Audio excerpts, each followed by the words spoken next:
आजच्या व्हिडिओचं नाव आहे व्हायरस नाशकही आहे लसूण. काय ते बघा. हजारो वर्षापूर्वीपासून लसणाचा वापर चीन, Japan, Rome, Bharat, Egypt, Babylon इत्यादीमध्ये केला जात आहे. या देशाचे रहिवासी मानतात की लसणाद्वारे फुफ्फुसे, पोटफुगी, पोटातील कृमी, श्वसनासंबंधित इन्फेक्शन, त्वचारोग, दुखापत इत्यादी उपचार करता येऊ शकतात. Very good. रूढीवादींचा विश्वास आहे की लसूण पापदृष्टी, भूत प्रेत इत्यादींना पिटाळते. तसेच हा शरीरातील कोणत्याही वेदनेसाठी रामबाणापेक्षा कमी नाही. आता जागतिक स्तरावर संशोधन केल्यानंतर हे सिद्ध झाले आहे की निसर्गाचे हे वरदान व्हायरस नाशकही आहे. Very good. एवढेच नव्हे तर हे बुरशीरोधकही असते. लसणामध्ये 22 गुण समावलेले असतात. हे एक वेदनाशामक औषध मेनोडाईल प्रमाणे काम करते. हे दमाविरोधी म्हणजे दम्याचा हल्ला झाल्यास संरक्षणाविरोधी काम करते. हे मधुमेहाविरोधी आहे.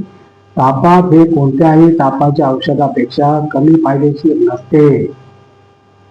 लसूण बुरशीरोधक आहे. शरीरात स्पंजाप्रमाणे उत्पन्न होणाऱ्या गाठीपासून हे शरीराचे रक्षण करते. ते शरीरात विकसित होणाऱ्या खड्यांनाही रोखते. तसेच तापही शांत करते. हे कामोद्दीपक, रक्तस्राव विरोधी, अँटीसेप्टिक, मुरडा व लचक विरोधी आहे. हे त्वचा मुलायम करते व साठलेला कफ बाहेर काढते. हे छातीच्या रोगासाठीही लाभदायक आहे. लसूण कोणत्याही प्रकारच्या रोगापासून नियमित वापराने वाचवून वाढत्या प्रवाहात तारुण्याची जाणीव करून देते. शरीराला पुरुषार्थ देते. हे भूक वाढवते व शरीरात साचलेला मळ बाहेर काढते.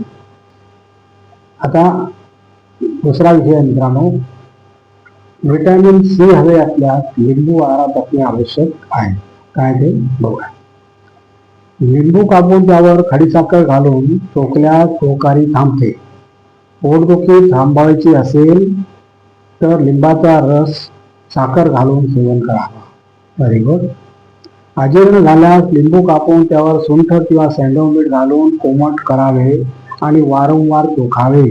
त्यामुळे करपट ढेकर, ओकारी, पोटफुगी वगैरे त्रास कमी होतात. पित्त झाले असल्यास रोज लिंबाचे सरबत प्यावे. याने भूक वाढते आणि अन्न नीट पचते. आरोग्य व सौंदर्य रक्षणासाठी लिंबाचा रस कोमट पाण्यात मिसळून त्याने चेहरा धुवावा. कांती तेजस्वी होते आणि सुरकुत्या नाहीशा होतात. त्वचेचा वृक्षपणा निघून जातो. Very good. रस काढल्यानंतर लिंबाची साल फेकून देऊ नये. ती चेहऱ्यावर दोन्ही हातांनी नाजूकपणे घासावी. अरे बाप. असे केल्याने रक्तवाहिन्या मोकळ्या होतात आणि सौंदर्य खुलते. Very good. लिंबाच्या सालीमध्ये अँटीबॅक्टेरियल गुणधर्म असतात. यामुळे मुरुमापासून बचाव होतो. Very good. गुडघे, ढोबळ काळवणले असतील तर थोडा मध घालून लिंबाच्या सालीने त्या भागावर मसाज करावा. काळवणलेपणा निघून जातो. अरे वा, छान. लिंबाच्या सालीने पायाची, हाताची नखे साफ घासल्याने ती स्वच्छ होतात आणि त्यांना चकचकीही येते. अरे वा. फ्रीजमध्ये दुर्गंधित असेल तर लिंबाच्या साली ठेवाव्या. त्यामुळे दुर्गंध कमी होतो.